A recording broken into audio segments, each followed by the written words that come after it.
अस्सलाम वालेकुम, नमस्कार। मैं इमरान गरीवाला जनसंपर्क न्यूज चैनल से। आज हम पैटर्न गेट पर आए थे। कल पैटर्न गेट पर मनप्पा अपनी पूरी टीम के साथ अतिक्रमण के लिए पैटर्न गेट पर उतरी थी। और अतिक्रमण में यहाँ से लेके वहां तक सारी दुकानों को तोड़ दिया गया है। हमारे साथ में अंसार भाई है। अंसार भाई, क्या कहेंगे प्रशासन ने आपके साथ में क्या किया, अन्याय किया, न्याय किया? देखिए, सबसे पहली बात तो हमारा नुकसान एक बार नहीं हुआ, कम से कम 4 बार हुआ। 2008 के अंदर आप सबसे पहले तो ये देख लो, यहाँ पे हमारी बहुत सारी दुकानें थी जो सामने तक थी, और इसका डेवलपमेंट का अभी तक हमारे को मुआवजा नहीं मिल रहा। इसके अंदर कोर्ट में केस चालू है। और कई बार हमने यही उम्मीद लगाई प्रशासन से कि भाई हमको ये कम से मुआवजा देंगे या फिर परमिशन देंगे। और 2016 में भी तोड़े, 2023 में, और अभी 2025 में अब तक का सबसे बड़ा नुकसान हमारा हुआ है। पेपर डिक्लेयर में ये बताया कि 118 दुकानें टूट गई, लेकिन कहीं ना कहीं कई गरीबों का नुकसान हुआ, जितने काम करने वाले हैं, दुकान मालकों का हुआ। यहाँ पर कम से कम 300 से ज्यादा दुकानें तोड़ी गई, और 4000 से ज्यादा मैं बोलूंगा एक एक दुकान में कोई कई जगह 4 बच्चे काम पे है, कई जगह 5 बच्चे काम पे है, तो उनकी रोजी रोटी से कहीं ना कहीं खिलवाड़ हुआ। असल में प्रशासन ने आपको तोड़ने से पहले कुछ नोटिस वगैरह? नोटिस जो हमको दी गई थी वो 4 दिन की दी गई थी। वो भी दुकान जितनी दी गई थी उससे भी हमने अंदर 2 फीट तोड़े थे अपने ही हाथ से। लेकिन कहीं ना कहीं हमको सामान निकालने का भी टाइम नहीं दिया। अगर हमको बोल देते कि आपकी ये भी जगह हमको डेवलपमेंट में लेना है, लेकिन ऐसा कुछ भी नहीं कहा गया। और हमारा काफी नुकसान हुआ, बल्कि लाखों का नुकसान हमारी एक एक शॉप का हुआ। प्रशासन का ये बोलना है कि ये रोड कम से कम 30 मीटर का है। तो ये 30 मीटर से ज्यादा ही ना भी है। ये रोड आप देख लो, आपसे ऑन कैमरा आप देख लो कि ये रोड कितने फीट का है।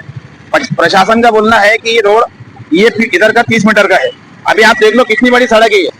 अगर ये डेवलपमेंट वाकई में चाहते हैं तो ये हमें परमिशन दे, और जितने भी माल मत्ता कार्य है उनको मुआवजा दे। 2008 से क्या चल रहा है? 2008 से पहली बार मनपा ने कार्रवाई करी कि भाई डेवलपमेंट के नाम पे, और उसका मुआवजा नहीं दिया गया था। आप देख सकते हैं पहले बहुत सारी पुरानी होटलें दुकानें थी इस साइड के ऊपर, जो कि पूरी एक प्रॉपर्टी थी, उसका मुआवजा मिला भी नहीं था। और ये मामला कोर्ट के अंदर था। उसके बाद 2022 में भी तोड़फोड़ कर दी गई। हम जाते हैं मनपा के पास कि भाई हमको परमिशन दो बोल के, वो बोलते तुम कोर्ट में से केस निकालो।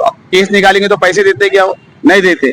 तो अभी इस बार हमारी ये पूरी प्रशासन से रिक्वेस्ट है कि अब के हमको परमिशन दे दो, ताकि हमारे पास जो जमीन बची हुई है हम उसके ऊपर नियम के तहत अपनी प्रॉपर्टी को लीगलाइज करके उसके ऊपर कमर्शियल टैक्स तो हमारा पूरा भरे हुआ है, 2025 तक के टैक्स क्लियर है। और भी बहुत सारे मसले थे, लेकिन अब वो तो सब आप देख सकते हैं। पूरे पैटर्न गेट का एक दुकान नहीं बची इसके ऊपर। ये जिसका नहीं भी था उनका भी तोड़ दिया, जिनका था तो उनको तोड़ ही दिया, जिनका नहीं भी था उसको भी अतिक्रमण बोल के तोड़ दिया। अस्सलाम वालेकुम, मैं इमरान गरीवाला जनसंपर्क न्यूज चैनल से। पैटर्न गेट पे कल अतिक्रमण हुआ, कारपोरेशन पुलिस प्रशासन के साथ अपनी पूरी टीम के साथ पैटर्न गेट के ऊपर दुकानों का अतिक्रमण किया है उन्होंने। हमारे साथ में अफसर भी बैठे हुए हैं। अफसर भाई, क्या कहेंगे इस अतिक्रमण पे? आपको मार्किंग दी गई थी, नोटिस दी गई थी, उस विषय में कुछ बोलिए पहले। देखिए भाई, मार्किंग तो हमारे पास की नहीं गई थी। कॉर्पोरेशन जो यहाँ पे जो बता रहा था, फर्स्ट डे 81 शॉप्स को और कुछ लोगों को उन्होंने नोटिस दिया था, जो उनको हमने साथ में कोऑपरेट किया। और जो मार्किंग उन्होंने बाद में नेक्स्ट टाइम किया, उस टाइम में भी हमने काफी सपोर्ट किया। लेकिन उसके मार्किंग के नेक्स्ट डे बाद उन्होंने ये पट्टे में भी नोटिस दी थी, डॉक्यूमेंट और बांधकाम परवानगी के लिए उन्होंने बोला था। तो जिसका ये जिस साइड में हम लोग बैठे हैं, यहाँ पे 5 बिल्डिंग है जो 90 और 91 के परमिशन है। बाजू में जो देखेंगे आप डिलक्स कॉम्प्लेक्स है, वो 2015 का परमिशन है। और हमने डॉक्यूमेंट सबमिट किए, उसकी ओसी है हमारे पास में।